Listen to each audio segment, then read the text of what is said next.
নমস্কার বন্ধুরা, আমার রান্না বান্না চ্যানেলে তোমাদের সকলকে স্বাগত জানাই। আজ আমি বানাবো আলু দিয়ে চিকেনের ঝোল। একদম সহজ পদ্ধতিতে বানানো, কিন্তু স্বাদ হয় এর অপূর্ব। দুপুরে গরম গরম ভাতের সাথে অথবা রাতে রুটি পরোটার সাথে খেতে দুর্দান্ত লাগবে। রেসিপিটি তোমাদের সম্পূর্ণ দেখার অনুরোধ রইল।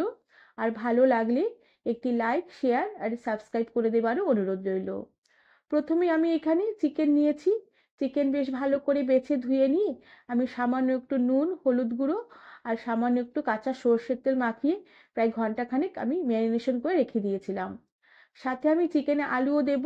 এর জন্য আমি 4 টুকরো আলু বেশ বড় করে কেটে রেখেছি। এবার প্রথমে চিকেনের জন্য মশলাটা বানিয়ে নেব। এর জন্য আমি একটি মিক্সার জারের বাটিতে একটা মিডিয়াম সাইজের টমেটোর অর্ধেকটা টুকরো করে নিয়েছি। তার সাথে অল্প করে একটু আদা থেতো করে নিয়েছি।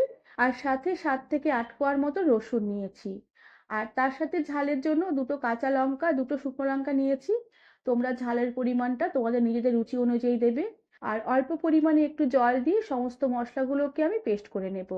এরপর আমি রান্নাটা শুরু করব। প্রথমে আমি আলুগুলোকে ভেজে নেব। এর জন্য কড়াতে পরিমাণ মতন সর্ষের তেল দিয়ে দিলাম।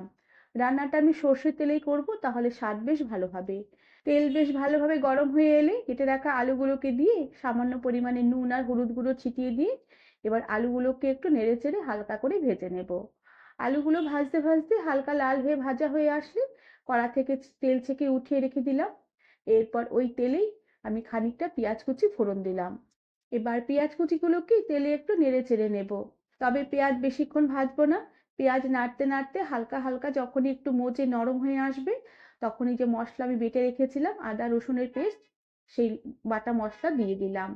সাথে মশলার বাটি ধোয়া সামান্য পরিমাণে একটু জল দিয়ে দিলাম।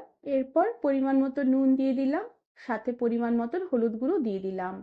সাথে অল্প পরিমাণে একটু কাশ্মীরি লঙ্কার গুঁড়ো দিলাম। এতে মাংসের ঝোলের কালার বেশ ভালো আসবে। আর তার সাথে অল্প পরিমাণে একটু ধনের গুঁড়ো দিলাম।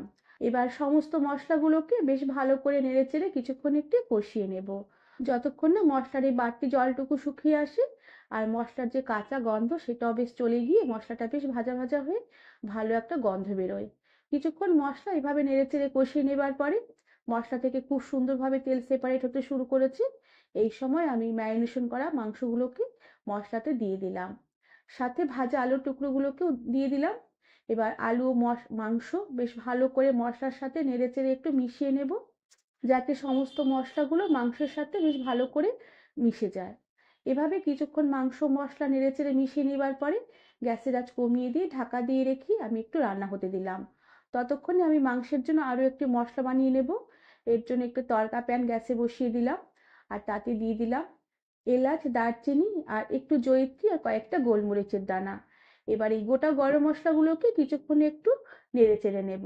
মশলাগুলো একটু হালকা ভাজা ভাজা হয়ে গন্ধ ছাড়তে শুরু করলে এবার গ্যাসের আঁচ বন্ধ করে দিয়ে হাফ চামচের মতন গোটা জিরে আর হাফ চামচের মতন কাসুরি মেথি দিয়ে কিছুক্ষণ নেড়ে চেড়ে একটু অল্প করে রোস্ট করে নিয়ে মশলাগুলোকে আমি শিলপাটায় গুঁড়ো করে নেব। তবে খেয়াল রাখতে হবে মশলাগুলো ভাজতে ভাজতে যেন পুড়ে না যায়। এরপর কড়ার ঢাকনা খুলে এই ভাজা গুঁড়ো মশলা কিছুটা একটু উপরে ছড়িয়ে দিলাম। আর বাদবাকি মশলা ঢাকা দিয়ে রেখে দেবো, রান্নার শেষে আমি ব্যবহার করব। এবার সমস্ত মশলাগুলোকে মাংসের সাথে বেশ ভালো করে নেড়েচেড়ে আমি মিশিয়ে নেব। এই মাংসতে ভাজা মশলা দেওয়ার পরেই এই মাংসের গন্ধ একদমই পাল্টে গেছে। এত সুন্দর গন্ধ বেরোচ্ছে, রান্নাঘর পুরো গন্ধে ম ম হয়ে উঠেছে। এবার গ্যাসের আঁচ কমিয়ে রেখে কড়া ঢাকা দিয়ে আবার বারবার ঢাকা খুলে লো আঁচে আমি মাংস বেশ ভালো করে একটু সময় নিয়ে কষিয়ে নেব। মাংস লো আঁচে যত সময় নিয়ে কষানো হবে মাংসের স্বাদ তত ভালো হবে, মাংস তত নরম হবে।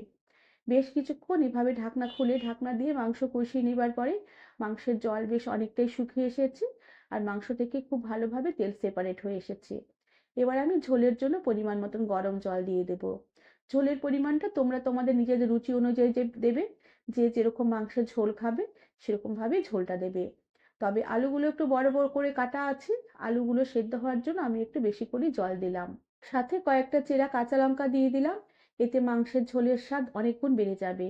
এবার বেশ ভালো করে নেড়েচেড়ে মিশিয়ে নিয়ে ঢাকা দিয়ে রেখে আমি লো আঁচে মাংস বেশ কিছুক্ষণ একটু রান্না হতে দেব, যতক্ষণ না আলুগুলো সেদ্ধ হয়ে আসে। আর মাংস তো কষাতে কষাতে অনেকটাই সেদ্ধ হয়ে এসেছে।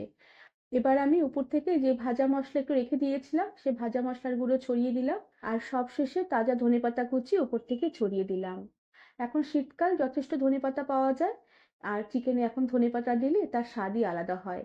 ধনেপাতা দিয়ে বেশ ভালো করে নেড়েচেড়ে মিশিয়ে নিয়ে গ্যাসের আঁচ বন্ধ করে দিলাম, আর ঢাকা দিয়ে রেখে কিছুক্ষণের জন্য স্ট্যান্ডিং টাইমে রেখে দেবার পরে আমি সার্ভ করে দেব। বন্ধুরা, আমার এই আলু দিয়ে চিকেনের ঝোলের রেসিপিটি আশা করি তোমাদের ভালো লেগেছে। একদমই সহজ পদ্ধতিতে তোমরা বানিয়ে নিতে পারবে। রেসিপিটি তোমাদের ভালো লাগলে একটি লাইক, শেয়ার আর সাবস্ক্রাইব করে দেবার অনুরোধ রইল। তার সাথে পাশে থাকা বেল আইকনটি প্রেস করে দেবে, যাতে আমার সব নতুন ভিডিও নোটিফিকেশন তোমাদের কাছে পৌঁছে যায়। আজ তাহলে আসি, পরে এবার একটি নতুন রেসিপি নিয়ে দেখা হবে। ধন্যবাদ বন্ধুরা।